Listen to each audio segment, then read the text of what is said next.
Hello, beautiful soul family, and welcome to Weekly Wisdom and Insights, your home for spiritually guided transformation and empowerment.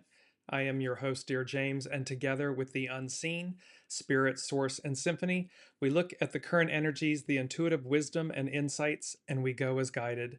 And we are working with a beautiful stellium.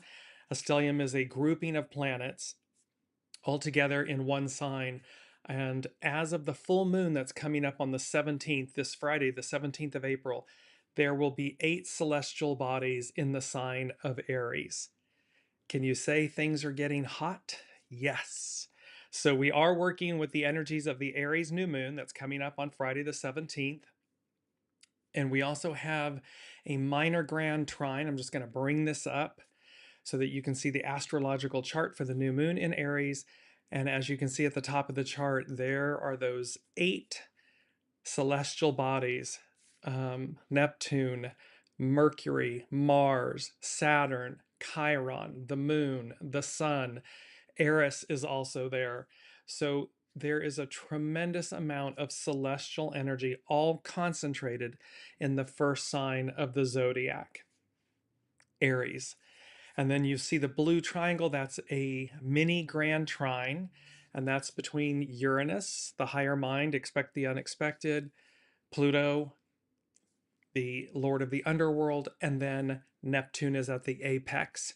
And so we have these, and Neptune is, of course, the highest ideals and everything. It can be our dreams, our highest ideals. It can also be illusion and delusion. So we're working with this, and also the Pluto is squaring, so that's a frictional aspect, is squaring the new moon, so the sun and the moon at the time of the Aries new moon. Where is all this leading? Well, it's leading to our main theme, which is a plethora of advance. Harmonious aspects abound. And we're going to jump into what that all means. But before I do so, I want to and welcome Kiki, welcome Alicia, welcome Colleen. I want to go to astrologer Chani Nicholas. This is from her The Weekly issue number 111. Very, very appropriate, 111. All these massive new beginnings and how we mind our thoughts and so forth. But Chani Nicholas, a once-in-a-lifetime cosmic collision. Buckle up, babe. This week, 7 planets, but it's really 8 heavenly bodies, huddle together in Aries and bring a once-in-a-lifetime flurry of fiery energy. In case you're curious, the last time this many planets gathered in Aries was 1821. And the last time the Sun, the Moon, Mercury, Mars, Saturn, and Neptune specifically met up here was so long ago it glitches our astro software. We're talking millennia. So when Neptune and Saturn came together at the zero degrees point, the 0 point of Aries, that had not happened in 6,000 plus years. Now the Sun, the Moon, Mercury, Mars, Saturn, and Neptune specifically being here in Aries all together has been millennia. So you can see that, and astrologer Rick Levine, I watched a video that he had just done, and he compared this time, and specifically the month of April 2026, the Aries new moon that's occurring on the 17th. And he spoke of this in the way which made such brilliant sense. And he said, this is literally metamorphosis. This isn't, as he said, the leaves, falling off the trees and regenerating in a normal cycle and so forth. He said, this is caterpillar to butterfly, and how the distance between the actual organic and the molecular breakdown, death, and reconstruction, renewal of the caterpillar to become the butterfly, and how it's a metamorphosis. It's forever changed. And he also commented on, he said, imagine that if if the caterpillar had the ego, the mind, the ego of a human, it would never subject itself to this literal death. because of course it's going to cease to exist. The caterpillar ceases to exist. It goes into the chrysalis.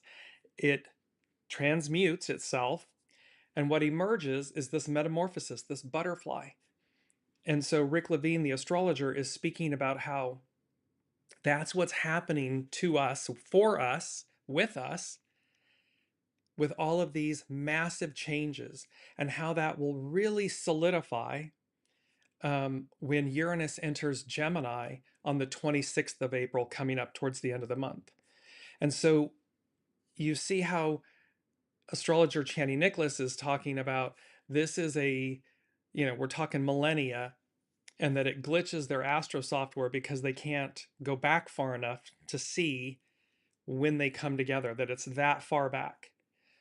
And so she continues, so enjoy your downtime while you can, because this lineup will dare you to rally your courage. And there are many of us that are feeling this. It's like like the foot on the gas pedal and at the same time and the other foot on the brake. There's this urge and this desire to run forward, to move forward, to receive the new. And yet, as we talked about last week, it's all in divine time, will, and order. This isn't something we can rush. And astrologer Rick Levine was saying that as well, about how you can't go in and help or open up the chrysalis or help. You would literally destroy the transformation, the metamorphosis. This is about divine will, divine orchestration, as above, so below. And so, in that sense, the way we help ourselves is with patience and grace while we navigate this one foot on the gas pedal, one foot on the brake, until it's all finally time. I was going to say you can't rush a souffle. You pull it out too soon, it falls, it collapses. You pull it out at just the right time, it's perfection. That's what we're talking about here. So to continue with astrologer Chani Nicholas. So it's about this lineup is going to dare us to rally our courage. Plus, there's a new moon conjunct together with Chiron, the wounded healer, in the mix, which means doubt, old wounds, and or fears of failure are likely to surface too. Do your best to use the friction as fuel and remember to pace yourself. This is tough astrology, as Mars, the planet of conflict, Saturn, the planet of obstacles, and Mercury, the planet of communication, all link up over the next week. Frustration, burnout, and the sense you're pushing against things that just won't budge are highly probable. However, wins are also possible when you work within your limits, work within where you are. What can I do in this moment so that I do not succumb to burnout and madness and hysteria and the monkey minds of everything, but I'm in alignment, I'm in the flow, and how I can channel all of this heat, all of this renewal energy in Aries, this fire, purposefully. So it's work within your limits and find constructive outlets for the heat. This week marks the beginning of Taurus season. Reframe every grueling push and call for urgency as an invitation to slow down and ground. So we're going to shift from the Aries season into Taurus season. So from fire to earth. And so there's going to be an ability to ground this, to nourish, to bathe in the embodiment of this baptism by fire, this renewal. We just need to do it in a constructive way. And because otherwise, it's like lick your finger and stick it in a socket, see what you're going to get lit up. So no need to do that. One should know, water, electricity, they don't mix. It's not a good combination. So let it all come about. So this is where we're beginning. So let's go back to, again, our main theme, which is a plethora of advance, harmonious aspects abound. And so a plethora of advance. In a spiritual context, a plethora of advance signifies a season of rapid, multifaceted spiritual growth. often characterized by an abundance of signs, synchronicities, and internal shifts. It represents an overabundant plethora, movement forward, advance, indicating that the soul is undergoing accelerated evolution. It means the soul is progressing rapidly, perhaps clearing many lifetimes of karma in one go. So this is about advanced growth and an abundance of growth. So allow, we've talked about emptying the vessel and honing and polishing our stone and so forth. Allow this abundance of growth to occur organically. Go with the flow. It's an expansion of consciousness, a feeling that your inner world, creativity, and heart are opening, allowing you to move beyond self-limiting beliefs, imposter syndrome, and fear. It's a rising vibration. You may feel your energy shifting and bioenergy flowing down the head, representing a higher frequency. It's also about this bombardment of synchronicities. So you constantly see signs, angelic numbers, repeating numbers, and meaningful coincidences that confirm you are on the right path. There'll be an increased intuition and clarity. Things that once confused you become simple and clear. You become less reactive to life's struggles, laughing more at yourself and finding ease even in difficult situations. Number 2 from the unseen, they said, easy come, easy go. Don't sweat the small stuff with multiple explanation points. So here it is, lightheartedness. You become less reactive to life's struggles, laughing more at yourself and finding ease even in difficult situations. Easy come, easy go. Don't sweat the small stuff. Remember, everything's purposeful. Everything's happening for a reason. And when we allow, that was our key word last week, when we allow ourselves to see that, to take a beat, then we can see through it and we can laugh at the moment and we can see, this is meaningful. Many times that the purpose of it, the meaning of it, we get it in hindsight, after the fact. However, the quicker we get it in the moment, meaning allow, so that we can see it and receive it, the easier it becomes. We don't sweat the small stuff. It's also about unusual kindness, acting with compassion and service to others with zero expectation of return or recognition. This is just authenticity, purity, humility, grace in action. This is about the purity of intention, that we do what we do without expectation of return, of getting something in return, or the recognition. Just simply do it. The gift is in the being, in the doing. And then the receiving will come of its own accord. But when strings are attached, it sullies the energy. And I had this conversation with a dear friend and colleague and client.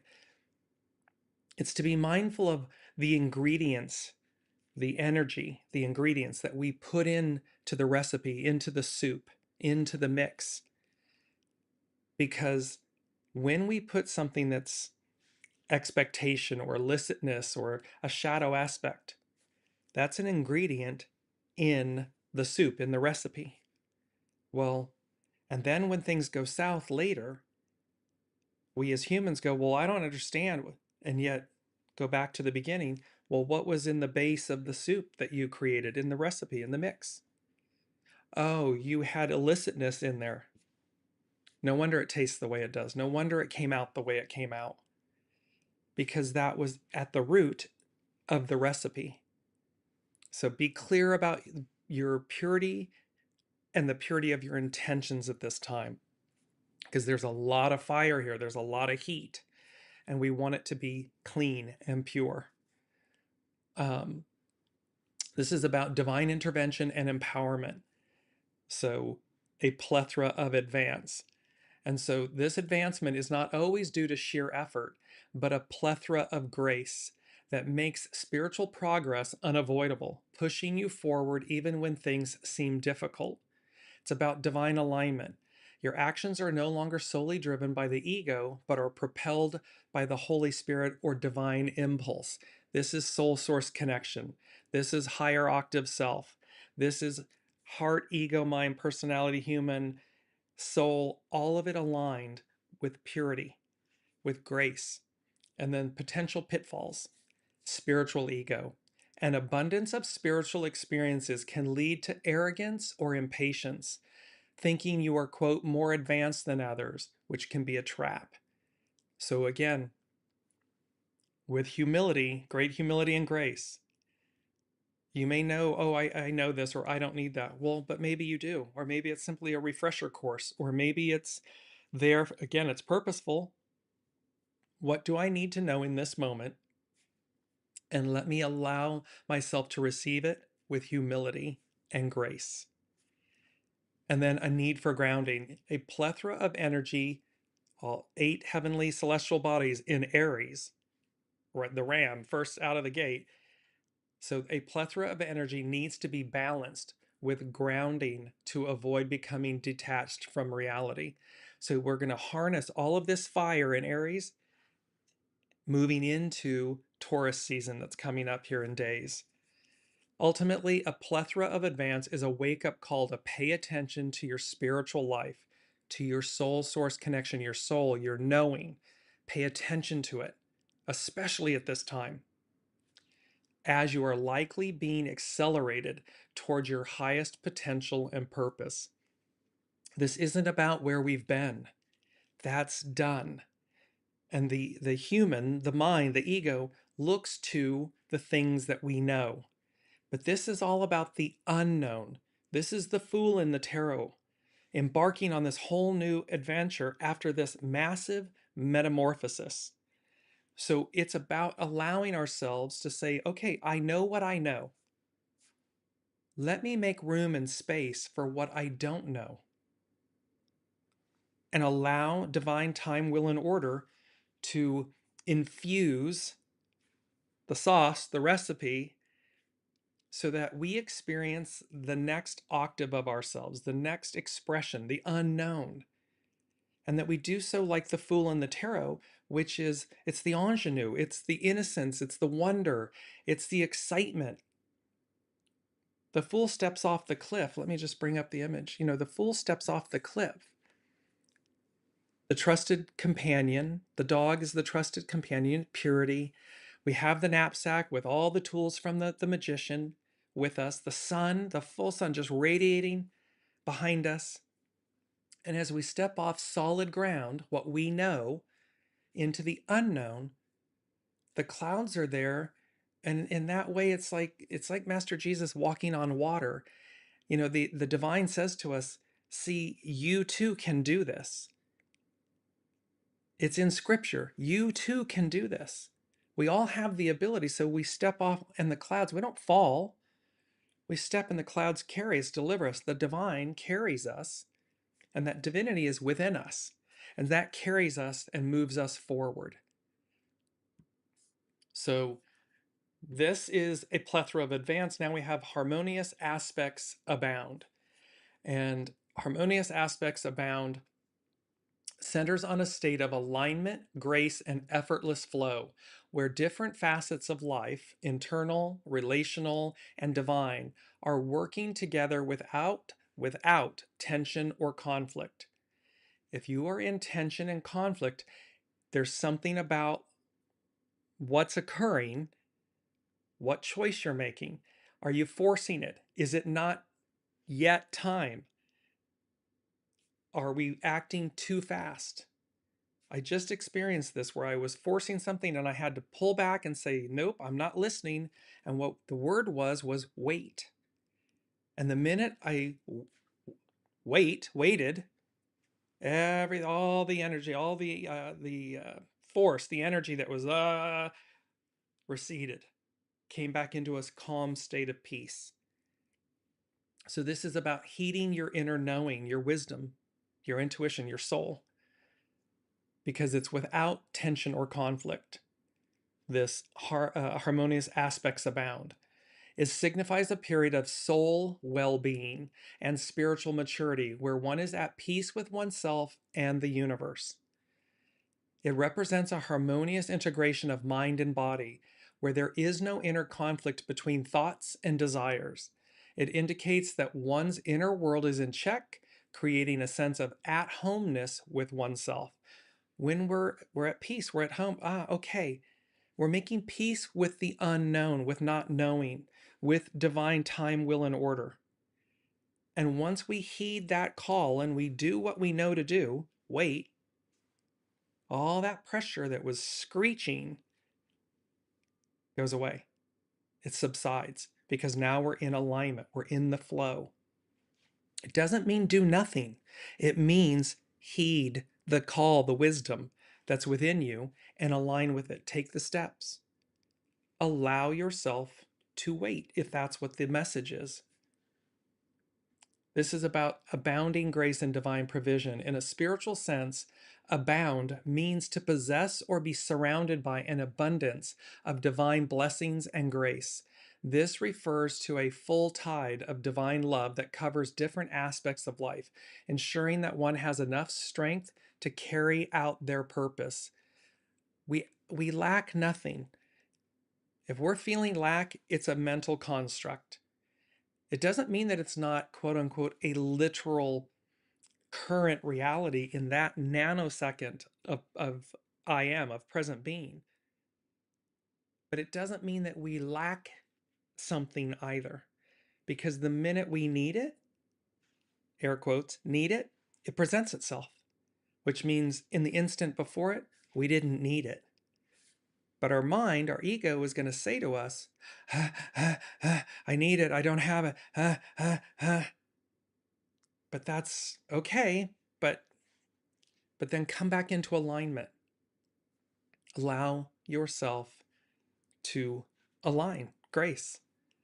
So it's about harmonious aspects are inherently easy, not necessarily peaceful, but rather an unburdened interaction between different energies. It's about making peace with these disparate energies. It's not fighting them. It's not eradicating them. It's just bringing them into harmony. It is a time when the universe supports your path, allowing for growth to occur without extreme struggle. So a plethora of advanced, harmonious aspects abound. It's allowing for growth to occur without extreme struggle. If there's extreme struggle involved, we're fighting against, you're swimming upriver. You're fighting against yourself. It's an integration of opposites. It signifies the ability to balance contradictory forces, such as work and rest, or dark and light, which is often represented by the yin-yang philosophy. It means finding unity in diversity, bringing together different opinions or personalities into a cohesive, creative whole. And so and when yin-yang, when, one half is white, one half is black, and they often talk about when that oscillates at a high speed, they merge with one another effortlessly, harmoniously.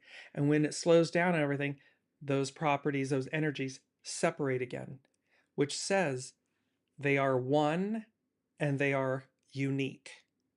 So they can come together harmoniously, effortlessly, and they can also individualize themselves effortlessly. That's harmonious interaction. And lastly, in short, when harmonious aspects abound, it is an invitation to dwell in the present moment, release resistance, and trust that the universe is providing for your highest good. Because don't forget too, that beautiful expression, it's protection, not rejection. We can be running forward and the foot's on the gas pedal, and yet things aren't happening. And then there's frustration, and then there's anxiety, and then there's fear, and there's lack. And yet when we come back out of that, it's to remember the universe, the unseen, your soul wants the highest and best for you. It wants the highest and best for all. And so when we dwell in the present, when we allow, well, then we release the resistance and we trust. And then we calm down. We go, okay.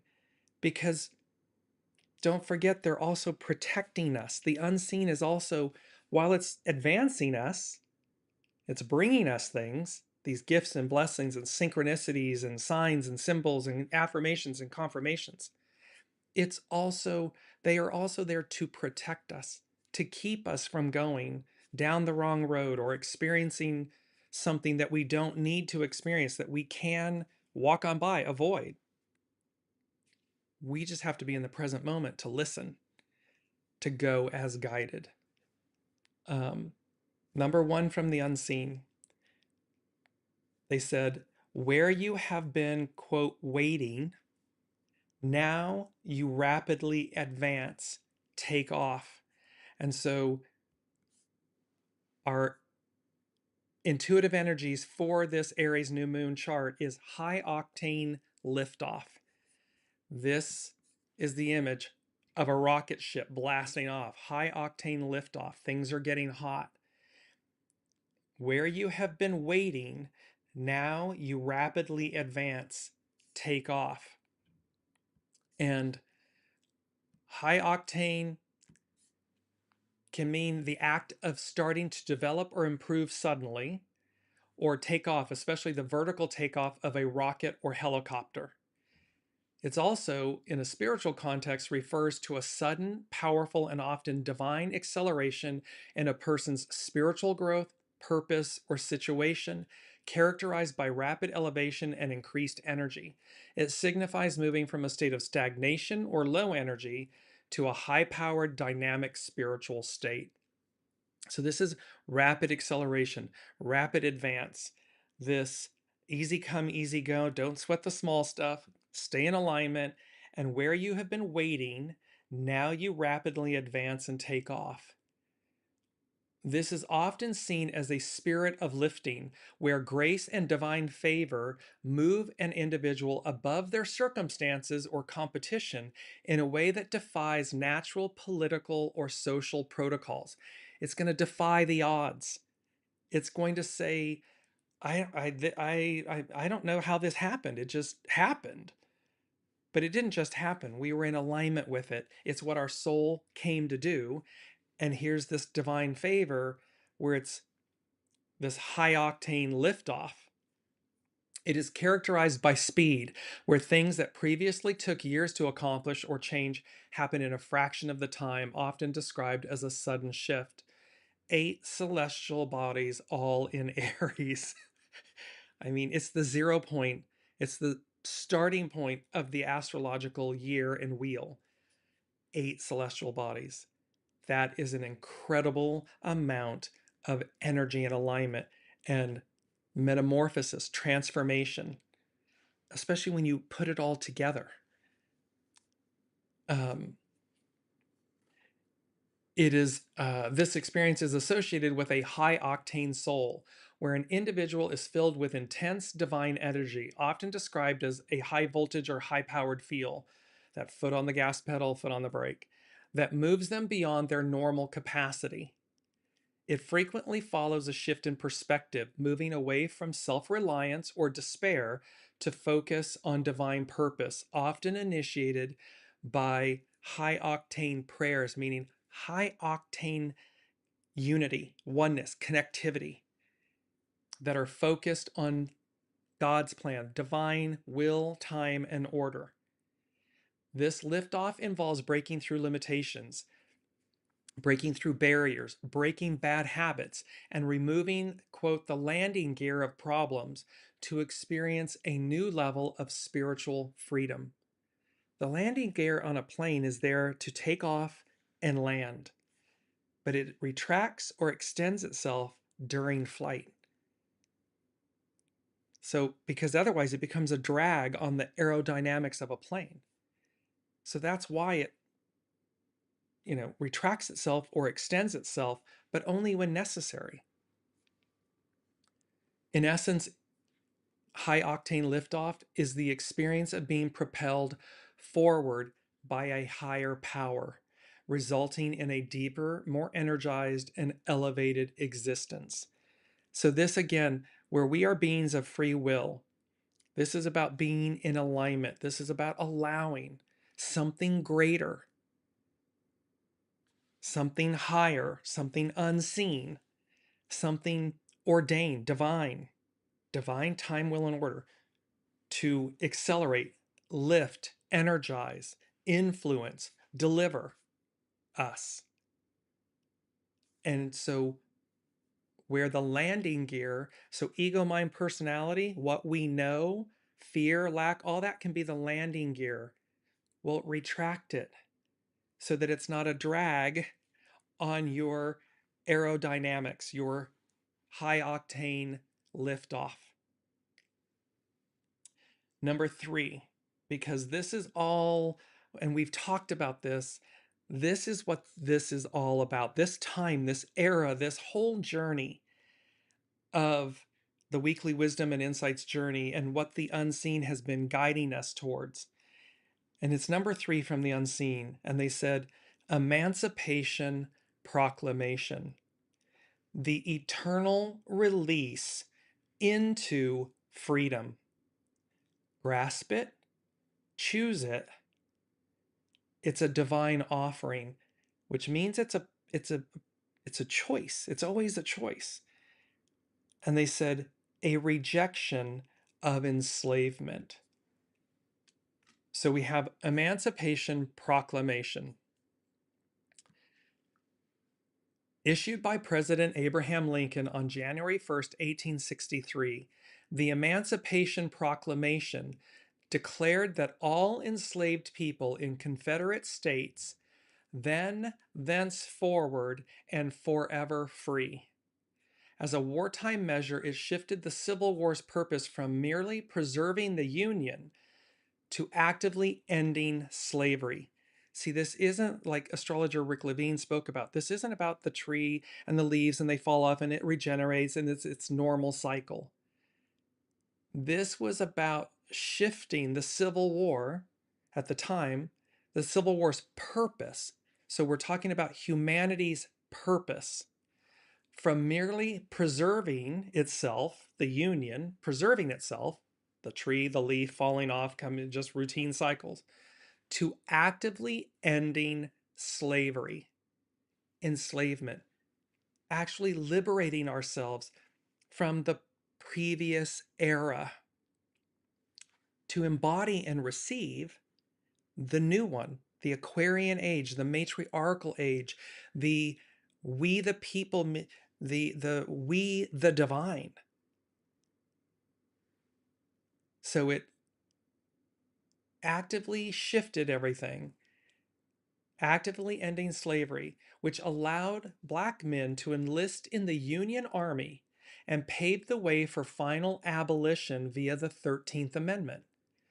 The proclamation specifically applied to states currently in rebellion and some areas already under Union control. It was justified as a, quote, fit and necessary war measure to cripple the Confederate economy and labor force.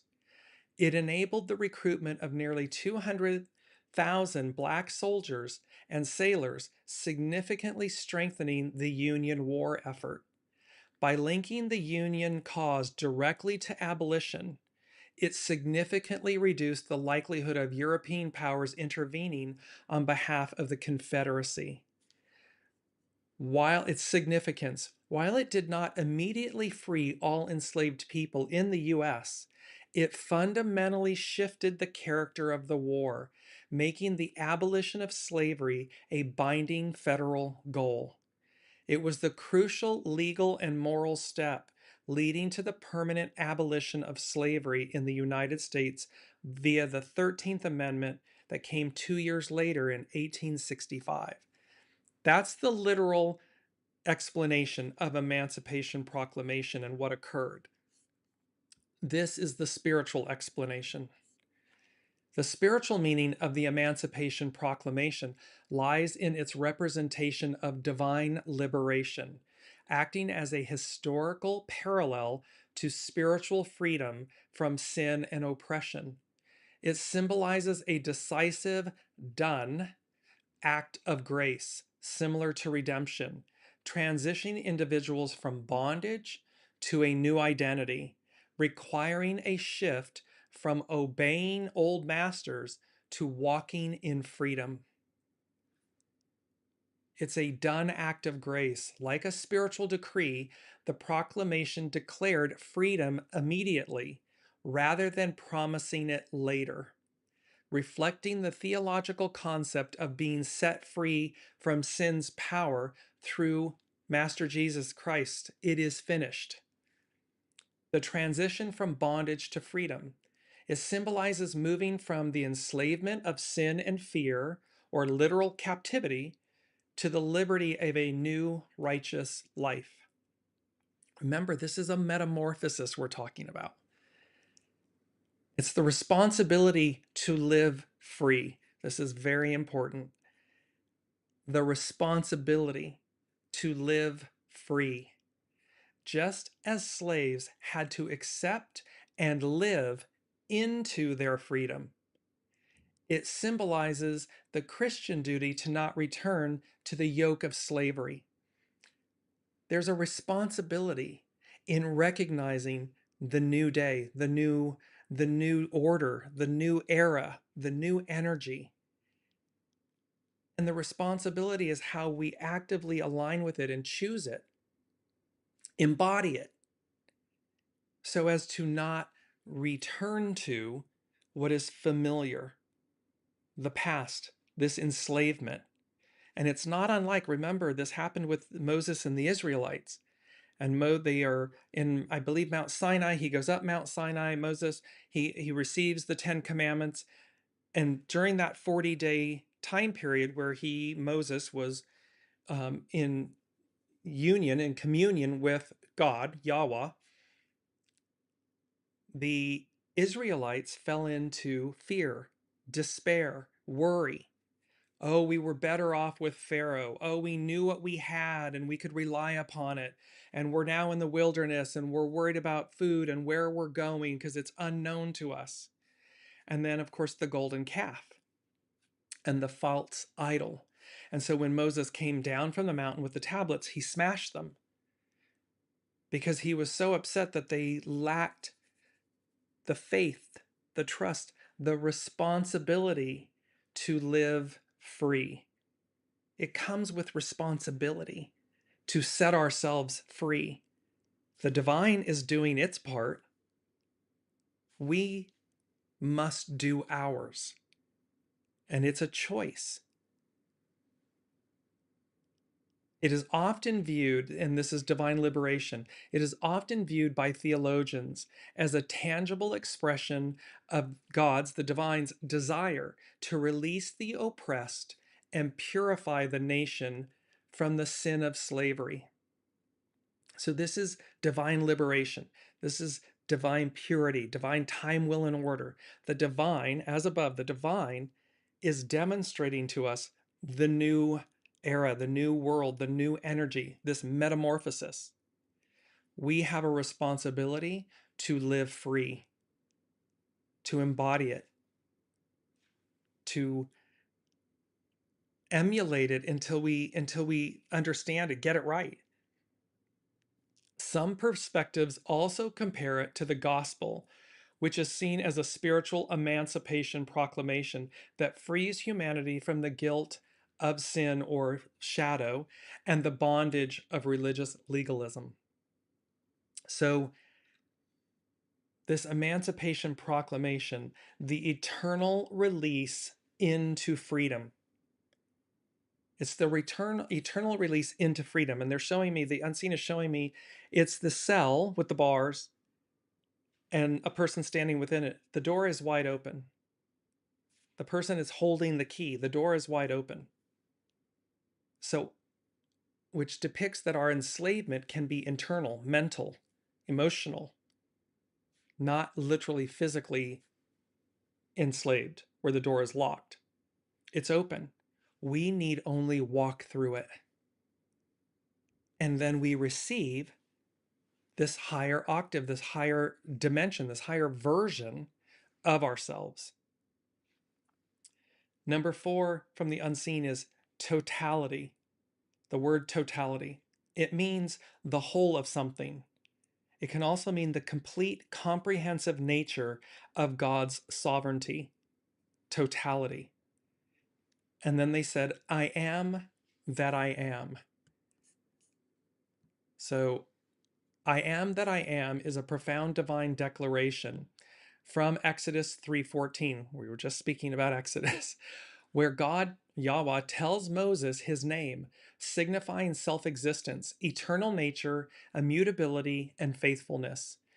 It translates to, I am who I am, I will be what I will be, or I will become whatsoever I please, highlighting a constantly present and active nature. The phrase indicates that God, the divine, exists in and of himself without beginning or end, unlike created beings. It's the Alpha and the Omega. It's the yin and the yang. Comes together and separates effortlessly. It emphasizes God's consistency and faithfulness. He is the same yesterday, today, and forever, making his promises reliable. And this is this true statement. We were talking about this in a few shows back, where it was the everlasting change and ever-present consistency. They're one and the same. And that's what this is speaking to. I am that I am. Some interpretations, such as I will be who I will be, suggest the divine is actively present and transforming rather than a static concept. So it's ever consistent, ever present, all omniscient. Everything is here, and yet ever changing. Because it is, the whole of the universe is ever constant, ever present, ever changing. Both are true, one and the same. Philosophers like Thomas Aquinas interpreted this as the divine or God being the very essence of existence, or being itself. And so it's number 4, it's foundational from the unseen. They're saying totality, the whole of something. So this is the whole of something. And it's also the complete comprehensive nature of God, of the divine's sovereignty. I am that I am. That is true about us. We are whole and sovereign divine beings having a human experience, heaven on earth. And so this totality is to recognize where we are ever constant and ever changing, and to allow those to come into harmony with one another, to be in ease with ourselves. Our shadow and our ego mind and is need not and doesn't should not, but does not need to be in conflict with the divine, with the soul. They operate effortlessly as one when we allow them to. It's a choice. Number 5 from the unseen, which denotes change. A commanding presence, state, guides, dictates, commands all. So a commanding presence, divine time, will, and order. A commanding presence or state guides, dictates, and commands all. Let there be no other greater truth. This is the wisdom and the understanding that change, 5, change comes about, metamorphosis comes about. Rick Levine, astrologer Rick Levine, talking about the caterpillar not having an ego so that it sacrifices itself to transform, to metamorphosize into a butterfly. Enslavement. So the caterpillar is crawling along the earth. The butterfly takes flight. It's no longer enslaved or bound. It's limitless, it's free, it can go anywhere. That is true of the caterpillar. It's just a much longer, slower route process. The butterfly with wings takes flight, and thereby that transformation. So the commanding presence, the divine, your soul is in charge. It leads. It knows all. And it's when we allow the human, the ego, the mind, the personality to be in alignment and service to the soul, we take flight. Things are effortless. Let there be no other greater truth. Now I want to go to our keyword. We're going to go into our keyword first, which is restoration. And restoration is the act of returning something to its original, unimpaired, or improved condition, or bringing it back to a former position. We're going back to where we began, an octave higher. It involves repairing, rebuilding, or reestablishing something. Trust in ourselves, trust in the divine, trust in the unknown, the unseen, the all that is. So it's reestablishing something. And it can also be is about repairing, rebuilding, or reestablishing something, such as art, buildings, or health that was damaged, lost, or degraded. It's an act of restoring, or the condition of being restored. The act of restoring, renewal, revival, or reestablishment. So this restoration is the whole of the whole. Humanity's liberation, restoration, being set free, liberated. But we have a responsibility to live, to be it, to become it. So that's our key word, and our mantra is I rejoice in my newness. And this ties into number 6, spirit and service. Reality realigned, reimagined. What once was is no longer. Rejoice. And rejoice means to feel, show, or experience great joy, delight, or happiness. And here our mantra, I rejoice in my newness. And you see this young child with this kite, this double kite.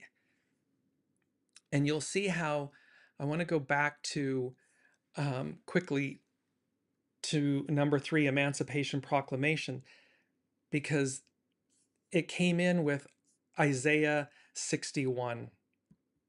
And with Emancipation Proclamation, Isaiah 61, it's the year of the Lord's favor. The Spirit of the Sovereign Lord is on me, because the Lord has anointed me to proclaim good news to the poor. He has sent me to bind up the brokenhearted, to proclaim freedom for the captives, and release from darkness for the prisoners, to proclaim the year of the Lord's favor and the day of vengeance of our God, to comfort all who mourn, and provide for those who grieve in Zion, to bestow on them a crown of beauty instead of ashes, the oil of joy instead of mourning, and a garment of praise instead of a spirit of despair. They will be called oaks of righteousness, a planting of the Lord for the display of his splendor. They will rebuild the ancient ruins and restore the places long devastated. They will renew the ruined cities that have been devastated for generations. Strangers will shepherd your flocks. Foreigners will work your fields and vineyards.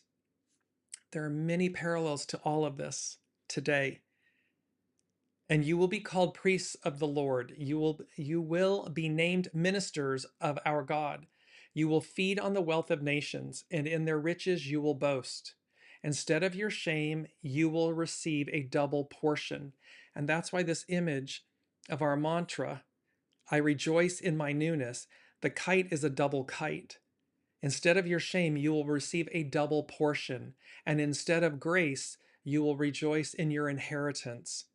Our inheritance is divine liberation, freedom, the advancement, the ascension, the metamorphosis, the transformation,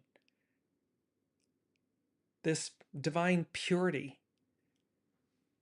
You will rejoice in your inheritance, and so you will inherit a double portion in your land, and everlasting joy will be yours. For I, the Lord, love justice. I hate robbery and wrongdoing. In my faithfulness, I will reward my people and make an everlasting covenant with them. Their descendants will be known among the nations, and their offspring among the peoples. All who see them will acknowledge that they are a people the Lord has blessed. I delight greatly in the Lord. My soul rejoices in my God. For he has clothed me with garments of salvation and arrayed me in a robe of his righteousness. As a bridegroom adorns his head like a priest, and as a bride adorns herself with her jewels. For as the soil makes the sprout come up, and a garden causes seeds to grow, so the sovereign Lord will make righteousness and praise spring up before all nations. This is a time of renewal, of metamorphosis, of divine time, will, and order, of totality. I am that I am, a commanding presence and state, guides, dictates, commands all. Let there be no other greater truth. And this reality realigned, reimagined. What once was is no longer. Rejoice. Number 7 from the unseen is the song, we've had this a few times from Kathy Tricoli, Everything Changes. So when we're looking at this Aries new moon chart, this stellium, a stellium is more than like 4 or 5 planets, there's 8 celestial bodies, all in Aries. We have left the Piscean era. We are in the Aquarian era. And here's all of this energy. And as each one of these celestial bodies came into Aries, they were triggering the 0 point, which was triggering the Saturn-Neptune conjunction at 0 degrees Aries that hasn't happened in 6,000 plus years. There's that mini grand trine. It's a harmonious aspect. So we are being assisted in this moment of transition. It's not easy. We must live into it. Take the responsibility to claim it. This is that beautiful Emancipation Proclamation, the eternal release into freedom. Grasp it, choose it. It's a divine offering. It's a rejection of enslavement. These energies are powerful, powerful, powerful, powerful energies. And so it's high octane liftoff. Things are getting hot. It's restoration. It's I rejoice in my newness. And that's a choice. All of this that the unseen is providing and talking about, it's happening. Period. It's a fait accompli. It's happening. Our divine will, our choice, our individual will is choice. Do I align with it? Do I grasp it? Do I recognize and realize it? Do I take responsibility to live it and align with it and allow its blessings to lift me, to unfold, to deliver me? This is, it's the Wheel of Fortune. There are, I believe, 1, 2, 3, 4, 5 major arcana in this. So the Wheel of Fortune is a major arcana. Major arcana in the tarot denote fated events, destiny, fate. So we have the Wheel of Fortune of things moving forward. The World, where it's a whole new world. It becomes this, again, it represents change and evolution. Why? The sun. The sun denotes the divine. It's our life force. So we're moving ever closer, ever constant and ever closer to the divine, to our divine selves. Does it take strength, courage? Does it require us to tame our carnal side, our lack, our shadow? Yes.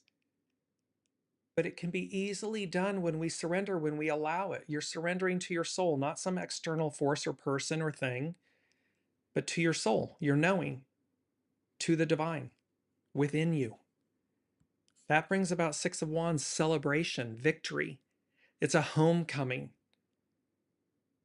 It is to be celebrated. Rejoice, to feel, show, or experience great joy, delight, and happiness.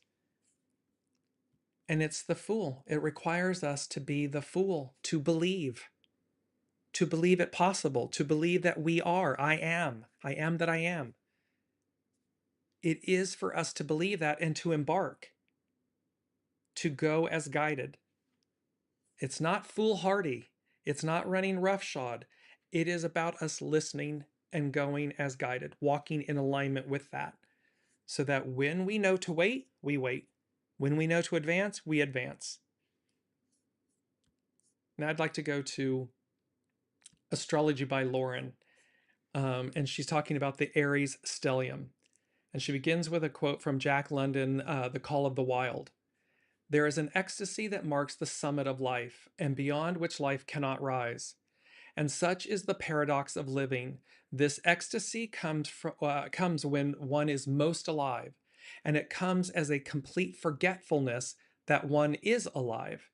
This ecstasy, this forgetfulness of living, comes to the artist, caught up and out of himself in a sheet of flame.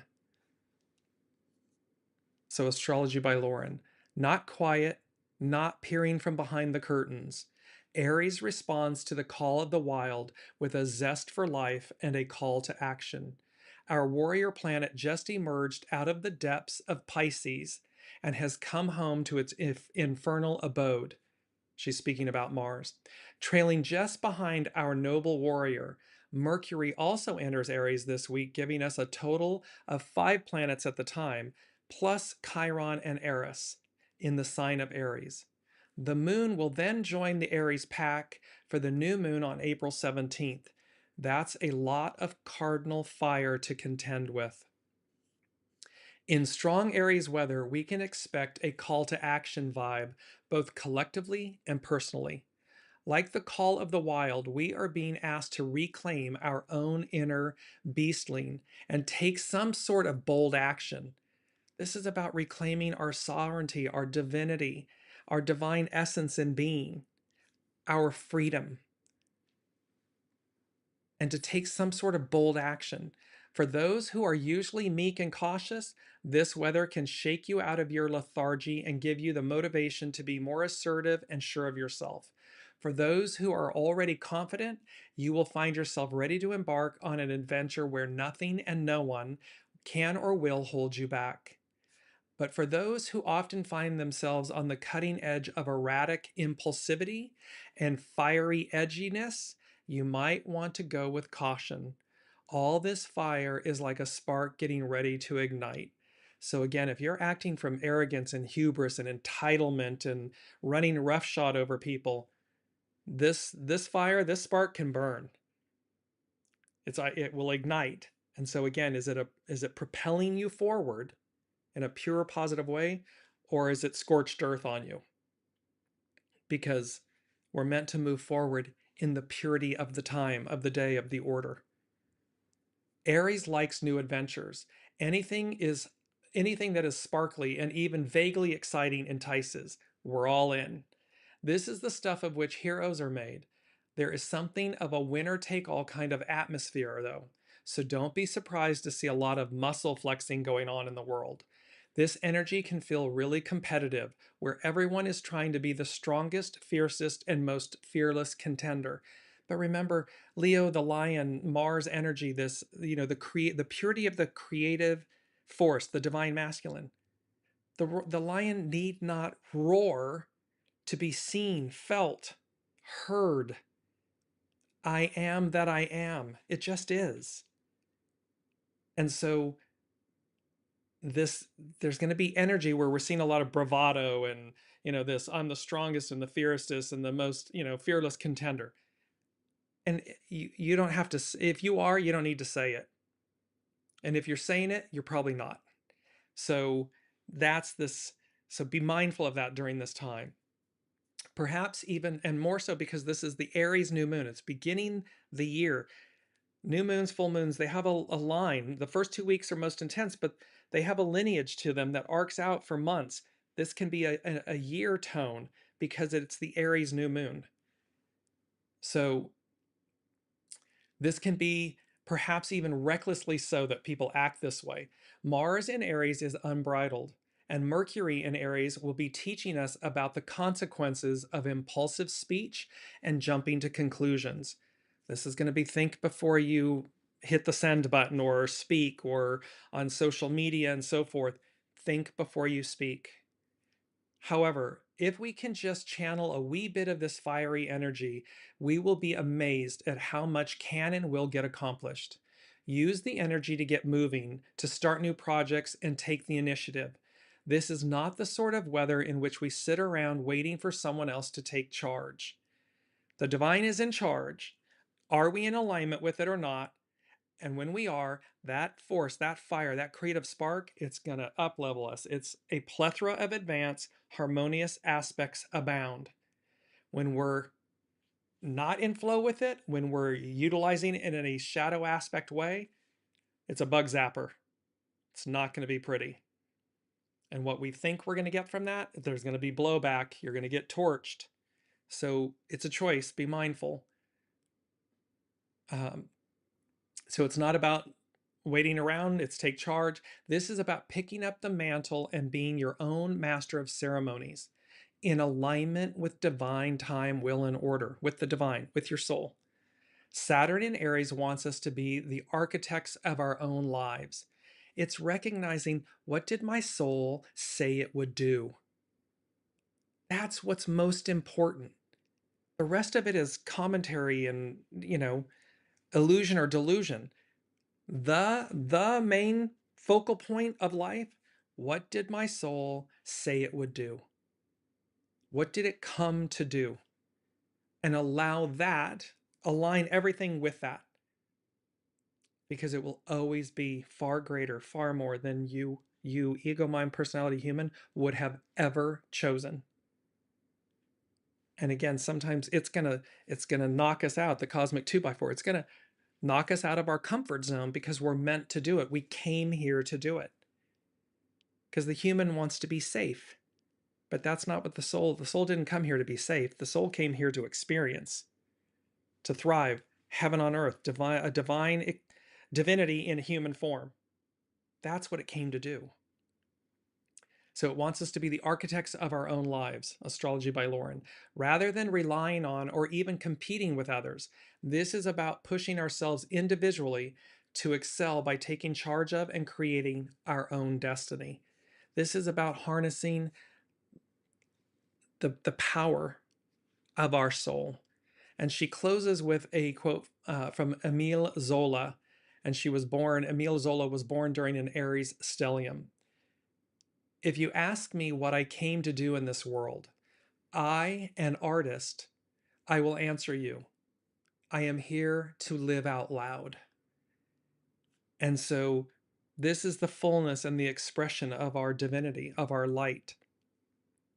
This time, this metamorphosis, is about releasing the chains that bind us, that bind you.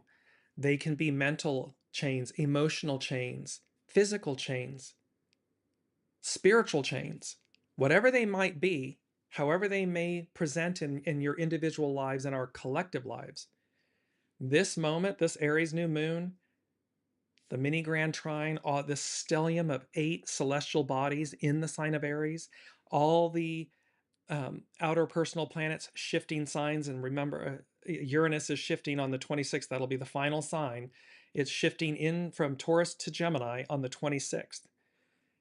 That will be, I say begin / complete / begin the metamorphosis, meaning we're out of the chrysalis and now it's where we take flight. Where are we all going? Individually, collectively. And how that delivers us. And I just want to close with these 2 beautiful quotes.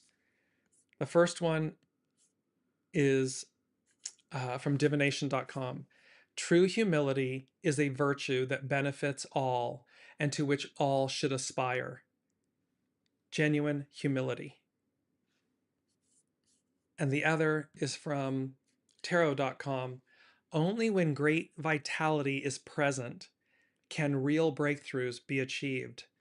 You notice the sun radiating on the sunflowers.